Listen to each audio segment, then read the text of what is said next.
الحمد لله رب العالمين الرحمن الرحيم مالك يوم الدين والصلاة والسلام على سيد المرسلين وعلى آله وصحبه أجمعين أما بعد. محترم سامعین و ناظرین،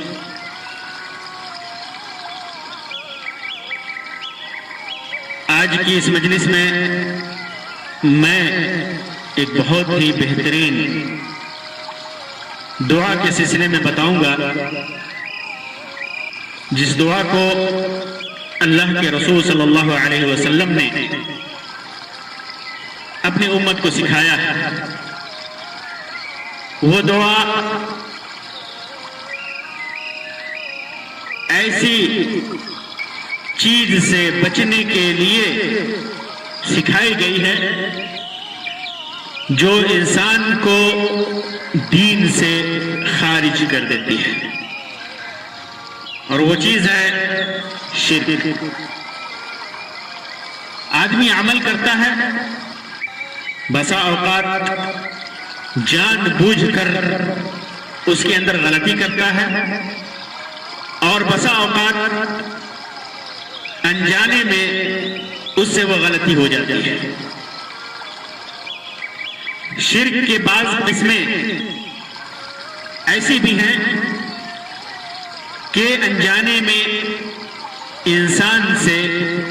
سرزد ہو جاتی ہے. تو دونوں طرح کے گناہ، جانے اور انجانے، دونوں سے اللہ کے رسول صلی اللہ علیہ وسلم نے پناہ اور مغفرت کی دعا سکھائی ہے. روایت ہے امام بخاری کی الادب المفرد کتاب ہے صحیح بخاری کے علاوہ، اور اس میں امام بخاری نے ذکر کیا ہے، اسی طرح امام مقدسی نے اور امام ابن سنی نے اور حکیم ترمذی نے، ابو یعلا نے اس روایت کو ذکر کیا ہے. علامہ البانی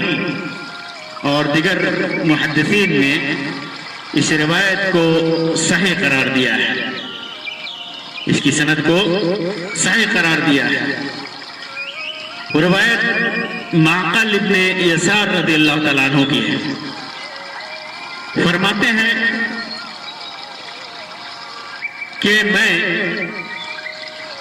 ابو بکر رضی اللہ تعالیٰ عنہ کے ساتھ نبی اکرم صلی اللہ علیہ وسلم کے پاس گیا، تو اللہ کے رسول صلی اللہ علیہ وسلم نے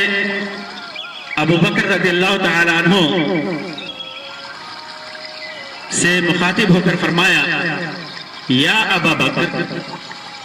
اے ابو بکر، لَشِرْكُ فِيكُمْ أَخْفَى مِنْ دَبِيبِ النَّمْلِ. شرک تمہارے اندر چیونٹی کی چال سے بھی زیادہ ہلکی چال والا ہے. یعنی شرک تمہارے اندر ایسے آتا ہے جیسے چیونٹی کی چال اتنی ہلکی ہوتی ہے کہ آدمی کے سامنے اس کی آواز نہیں آتی، آدمی اس آواز کو نہیں سن پاتا،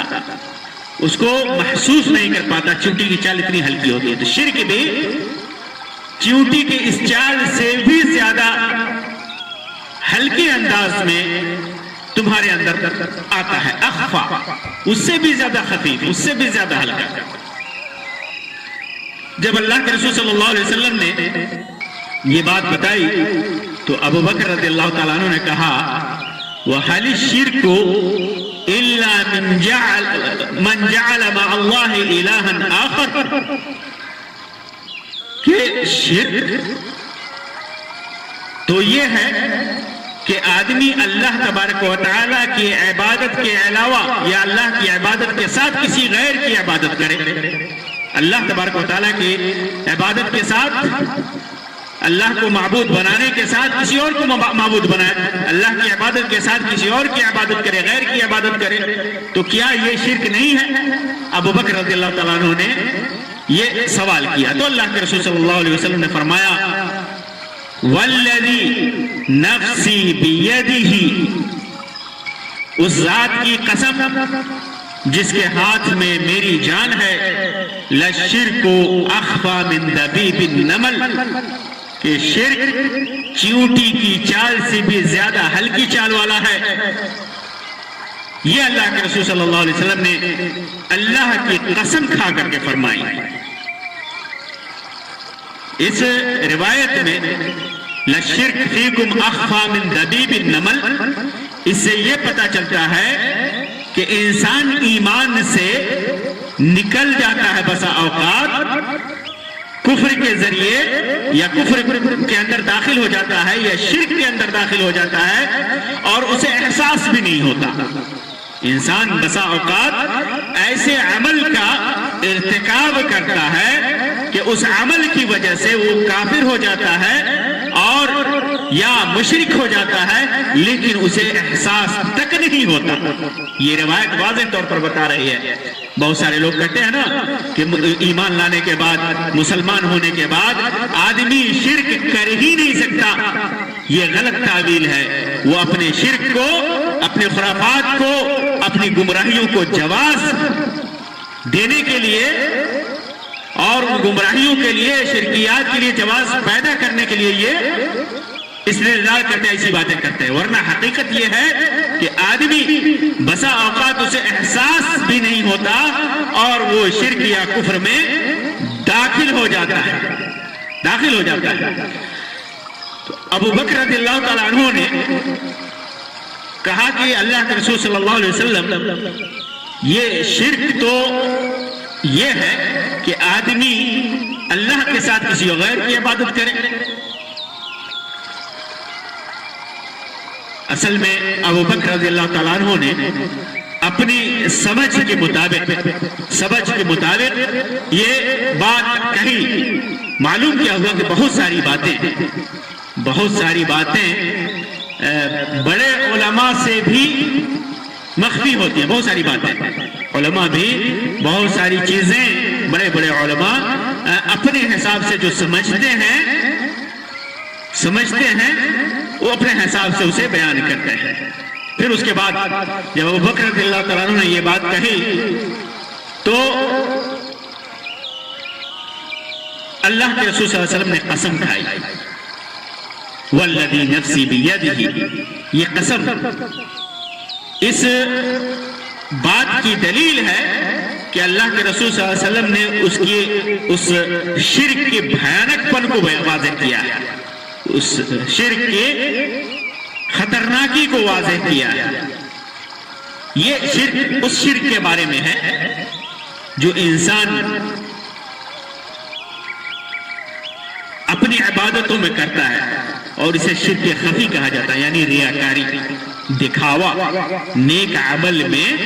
دکھاوا اور ریاکاری، یہ مراد ہے۔ اس سے ریاکاری بھی شرک ہے، کیونکہ عمل میں آدمی جب شروع کرتا ہے عمل کو خالص، عبادت کو خالص، نیک اعمال کو خالص اللہ تبارک و تعالیٰ کے لیے کرنا چاہیے، لیکن آدمی اس کے اندر کسی کی خوشنودی، کسی کی رضامندی، کسی کی چاہت، کسی کی پسندیدگی اور دکھاوا اس میں شامل کر دیتا ہے اللہ تبارک و تعالیٰ کے اخلاص کے ساتھ۔ اسی وجہ سے اسے شرک کہا گیا، اور ایک ایسا شرک ہے یہ جو واضح نہیں ہوتا آدمی کے سامنے، خفیہ راستے سے، خفیہ طریقے سے، ہلکے انداز میں آدمی کے پاس یہ شرک چلا آتا ہے، گھس جاتا ہے اس کے عمل میں۔ اسی وجہ سے اخفی من دبیب النمل کہا، چیونٹی کی چال سے بھی باریک ہے، اسی وجہ سے اس کو خفی کہا گیا۔ شرک خفی ظاہر نہیں ہے، انسان کے نفس کے اندر یہ چیز چھپی ہوتی ہے، اور جو چیز انسان کے نفس کے اندر چھپی ہو اسے اللہ کے علاوہ کوئی نہیں جانتا۔ آدمی بندوں کے لیے ظاہر نہیں کرتا، اپنے دل میں چھپا کر کے رکھتا ہے، اور لوگ اس کو دیکھیں، پسند کریں، اس کی تعریف کریں، یہ چاہتا ہے، اور اس چاہت میں بجائے اس کے کہ وہ اللہ تبارک و تعالیٰ کے دیکھنے کا اعتبار کرے، اللہ کے ہاں قبولیت کا اعتبار کرے، اخلاص کا اعتبار کرے، وہ آدمی لوگوں کی خوشنودی کا اعتبار کرتا ہے، اور اس کے دل میں یہ بات چھپی ہوتی ہے،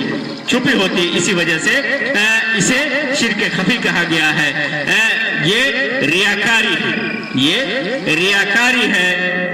تو اللہ کے رسول صلی اللہ علیہ وسلم نے کہا کہ یہ چیوٹی کے چال سے بھی زیادہ خفی ہے، باریک ہے،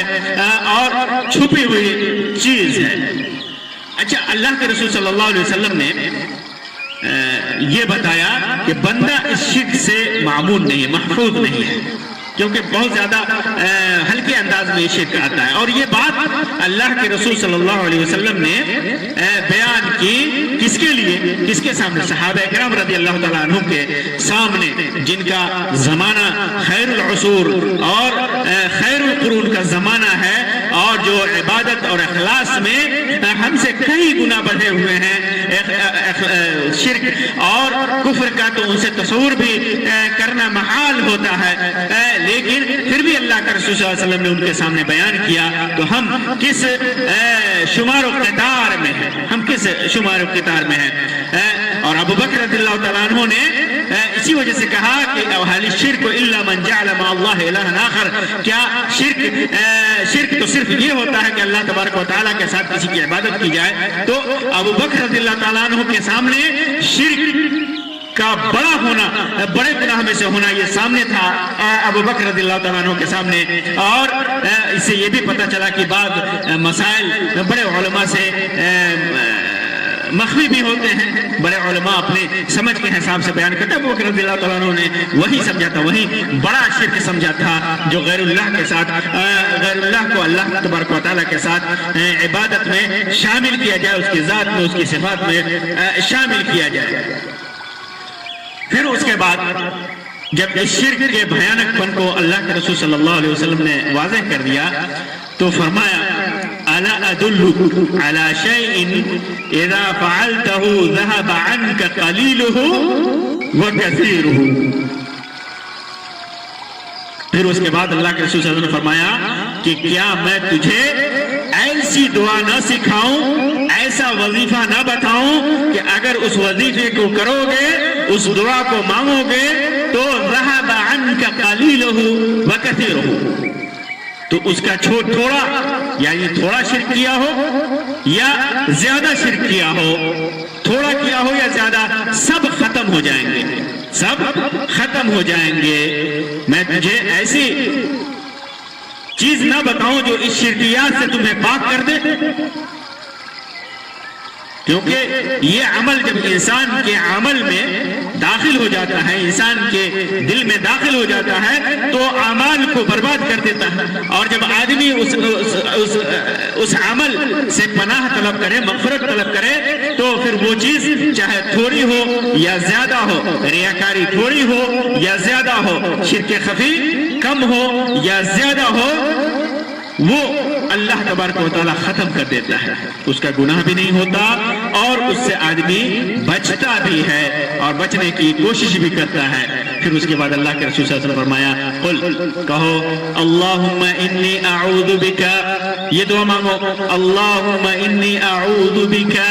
اے اللہ میں تم سے پناہ طلب کرتا ہوں، تمہاری پناہ طلب کرتا ہوں، کس چیز سے؟ ان اشرک بک وانا اعلم، جانتے بوجھتے میں تیرے ساتھ شرک کرنے سے تیری پناہ طلب کرتا ہوں، پناہ چاہتا ہوں، تیری پناہ میں آتا ہوں۔ وَأَنَا عَالَمْ، میں جانتے پوچھتے بھی اگر ایسا کرتا ہوں تو تیری پناہ چاہتا ہوں، یعنی اے اللہ تو مجھے اس شرک سے بچا، اس ریاکاری سے بچا، اس گناہ سے بچا۔ وَأَسْتَغْفِرُكَ، اور میں تیری مغفرت چاہتا ہوں، لِمَا لَا أَعْلَمْ، جو انجانے میں ہو گیا ہے، جسے میں نہیں جان پاتا، جسے میں محسوس نہیں کر پاتا، انجانے میں اگر وہ شرک آ گیا ہے میرے اندر، انجانے میں وہ شرک آ گیا ہے، ریاکاری آ گئی ہے، تو تو بخشنے والا ہے، تو اسے بخش دے گا. میں تیری مغفرت چاہتا ہوں, تیری بخشش چاہتا ہوں اس گناہ سے, اس شرک سے اور اس ریاکاری سے. شرک ہے ہی اتنا بڑا گناہ کہ ہمیشہ آدمی کو اس چیز کو سامنے رکھنا چاہیے کہ شرک اتنا بڑا گناہ ہے, اس سے آدمی ہمیشہ بچے اور اللہ تبارک و تعالیٰ کی پناہ طلب کرے. شرک اتنا بڑا گناہ ہے. اللہ تبارک و تعالیٰ نے فرمایا, لقمان علیہ السلام نے اپنے بیٹے سے کہا نصیحت کرتے ہوئے, وَإِذْ قَالَ لُقْمَانُ لِابْنِهِ, جب لقمان نے اپنے بیٹے سے کہا, وَهُوَ يَعِظُهُ, نصیحت کر رہے تھے, یا بنیا لا تشرک باللہ ان الشرک لظلم عظیم, اے میرے بیٹے اللہ کے ساتھ شرک مت کرنا, شرک بہت بڑا ظلم ہے. اسی طرح فرمایا, ان اللہ لا یغفر ان یشرک به ویغفر ما دون ذلک لمن یشاء, اللہ تبارک و تعالی شرک کیا جائے اس کے ساتھ اسے نہیں بخشتا, لیکن اس کے علاوہ جتنے بھی گناہ ہیں جس کے لیے چاہے اللہ تبارک و تعالی بخش دے. تو شرک اتنا بڑا گناہ ہے, اور آدمی جب اللہ تبارک و تعالی سے شرک سے پناہ طلب کرے اور انجانے میں اگر شرک کا ارتکاب ہو گیا ہے اور تو اس سے مغفرت طلب کرے تو ضرور اللہ تبارک و تعالی بخش دے گا. شرک سے اگر کسی نے مغفرت طلب نہیں کی, توبہ نہیں کیا, تو اللہ تبارک و تعالی اسے کبھی نہیں بخشے گا, لیکن جب توبہ کر لیا تو اللہ تبارک و تعالی اسے بخش دے گا. اسی وجہ سے کہا کہ یہ دعا کیا کرو, اے اللہم انی اعوذ بک ان اشرک بک وانا اعلم واستغفرک لما لا اعلم. اللہ تبارک و تعالی ہی سے مغفرت طلب کرے, اللہ کی پناہ طلب کرے ان برائیوں سے. ایک اور چیز یہاں پر برسبیل تذکرہ بتا دوں کہ ہر وہ عمل جو آدمی کرتا ہے تو جس پر لوگ تعریف کریں وہ برا نہیں ہوتا. ہر عمل جس پر لوگ تعریف کریں برا نہیں ہوتا. بہت سارا عمل آدمی جب کسی کے سامنے کرتا ہے تو یہ سمجھتا ہے کہ یہ ریاکاری نہ ہو جائے, جبکہ اس کے دل میں ریاکاری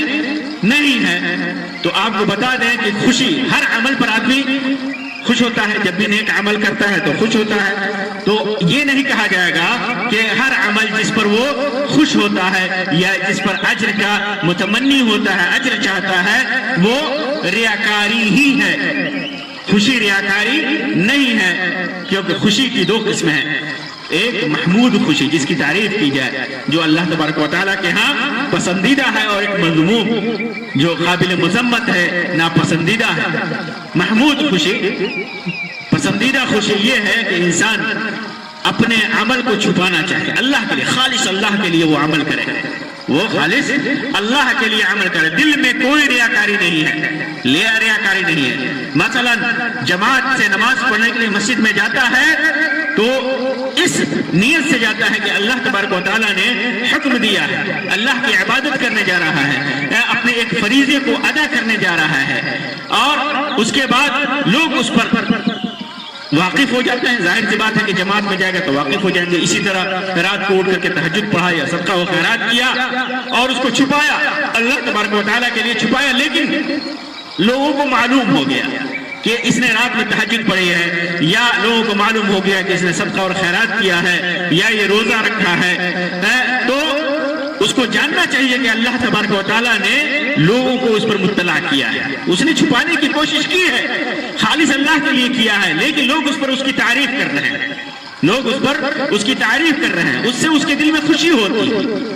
اللہ تبارک و تعالیٰ نے ایسا کیا ہے, لوگوں کے سامنے اسے عزت دی ہے, ذلت سے بچایا ہے, لوگوں کے درمیان قابل اعتبار بنایا ہے. یہ اللہ کا لطف ہے, اس کا کرم ہے. اس وجہ سے وہ خوش ہوتا ہے, نہ کہ اس وجہ سے کہ لوگ اس کی تعریف کر رہے ہیں. لوگ کی تعریف کی وجہ سے نہیں خوش ہو رہا ہے, اللہ کے لطف اور کرم کی وجہ سے خوش ہو رہا ہے. لوگوں کے دل میں اس کا مقام بڑھ گیا, اس وجہ سے نہیں خوش ہو رہا ہے, بلکہ اللہ تبارک و تعالیٰ نے اس کا مقام بڑھایا ہے, اس وجہ سے خوش ہو رہا ہے. تو یہ چیز محمود ہے, پسندیدہ ہے. آدمی اگر اپنے عمل پر خوش ہوتا ہے, ایسے عمل پر جو خالص اللہ کے لیے کیا ہے, تو یہ پسندیدہ ہے. صحیح مسلم کی روایت ہے, ابو ذر رضی اللہ تعالیٰ عنہ کی فرماتے ہیں کہ اللہ کے رسول صلی اللہ علیہ وسلم نے سے پوچھا گیا ارأيت الرجل يعمل العمل من الخير ويحمده الناس عليه، اللہ کے رسول صلی اللہ علیہ وسلم ایسے ایک آدمی جو نیک عمل کرتا ہے، بھلائی کرتا ہے اور لوگ اس پر اس کی تعریف کرتے ہیں، تو ایسے آدمی کے سلسلے میں آپ کا کیا خیال ہے؟ تو اللہ کے رسول صلی اللہ علیہ وسلم نے فرمایا تلک عاجل بشر المؤمن، یہ تو مومن کی خوشخبری ہے، مومن کے لیے خوشخبری ہے جو دنیا میں مل گئی، اسے بہت پہلے مل گئی، یہ مومن کے لیے ایسی خوشخبری، آخرت کی خوشخبری تو اپنی جگہ پر ہے، یہ دنیاوی خوشخبری ہے جو ایک مومن کو ملی ہے، تو یہ اس پر خوش ہونا اور لوگ اس پر تعریف کریں، جبکہ ہم نے یا اس آدمی نے یہ عمل خالص اللہ کے لیے کیا ہے تو یہ خوشی کا سبب ہے، یہ محمود ہے، پسندیدہ ہے۔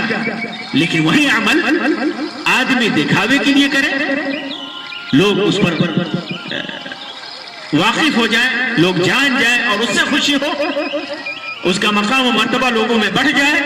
کوئی مقام پالے، کوئی مرتبہ پالے، کوئی وظیفہ پالے، کوئی عطیہ پالے، کوئی ہدیہ پالے، لوگ اس کی تعریف کریں، اپنا سردار بنا لیں، جب اس مقصد سے کرے گا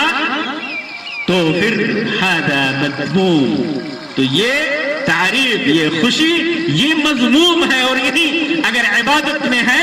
نیک عمل میں ہے، تو یہی شرک خفی ہے، یہی شرک ہے جس سے پناہ طلب کرنے کے لیے اللہ تبارک و تعالی، اللہ کے رسول صلی اللہ علیہ وسلم نے تعلیم دی ہے، نصیحت کی ہے، وصیت کی ہے اور کہا ہے کہ یہ دعا کرو، اور اگر انجانے میں ہو گیا ہے تو اس سے مغفرت طلب کرنے کی تعلیم دی ہے، اور کہا کہ یہ دعا کیا کرو، اللہم انی اعوذ بک ان اشرک بک وانا اعلم واستغفرک لما لا اعلم۔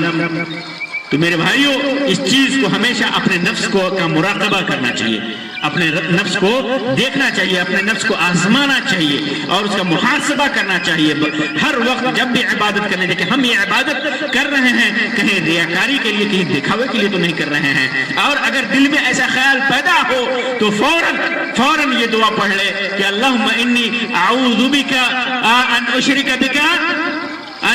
بک لما اعلم، ان اشرک بک وانا اعلم، اگر جانتے بوجھتے میرے دل کے اندر یہ پیدا ہو رہا ہے میں شرک کرنے جا رہا ہوں تو اس سے میں تیری پناہ طلب کرتا ہوں، واستغفرک لما لا اعلم، اور جو انجانے میں ہو گیا اس سے میں تیری مغفرت طلب کرتا ہوں۔ تو ہمیشہ اللہ تبارک و تعالیٰ کی طرف رجوع کرنا چاہیے، اس سے اس کی پناہ طلب کرنی چاہیے، اس قسم کی شرکیات سے، خرافات سے، اور ہر ممکن کوشش کرنی چاہیے کہ قولاً عملاً ہر اعتبار سے اس شرک سے، ریاکاری سے، دکھاوے سے دور رہے، کہ جب بندہ اللہ تبارک و تعالیٰ سے الحاح کے ساتھ اور خالص دل کے ساتھ جب اللہ تبارک و تعالیٰ سے یہ دعا کرے گا تو اللہ تبارک و تعالیٰ اس کی التجا کو خائب و خاسر نہیں کرے گا، تو اس کے دعا کو رد نہیں کرے گا۔ اللہ تبارک و تعالیٰ ہمارے اعمال کو خالص اپنے لیے بنا دے، قرآن و سنت کے مطابق بنا دے۔ اللہ تبارک و تعالیٰ جب جو ہم عمل کر رہے ہیں اگر جان بوجھ کر کے ہم نے اس عمل کے اندر ریاکاری کی ہے، ہم اخلاص سے دور ہوئے ہیں، تو اللہ تبارک و تعالیٰ جانتے بوجھتے دور ہوتے ہیں، تو اللہ تبارک و تعالیٰ ہمیں اپنی پناہ میں رکھے، اور اگر نادانی میں، نادانستگی میں، انجانے میں ہم سے اگر اس قسم کا خلوص کے خلاف عمل سرزد ہو گیا ہے، اس شرک کے اگر ہم مرتکب ہو گئے ہیں، تو اللہ تبارک و تعالیٰ ہمیں اس گناہ کو سے ہمیں بخش دے، اس گناہ کو معاف فرما دے۔ آمین یا رب العالمین، وآخر دعوانا ان الحمدللہ رب العالمین، وصلی اللہ علی خیر خلق وسلم، والسلام علیکم ورحمۃ اللہ وبرکاتہ۔ الحمدللہ۔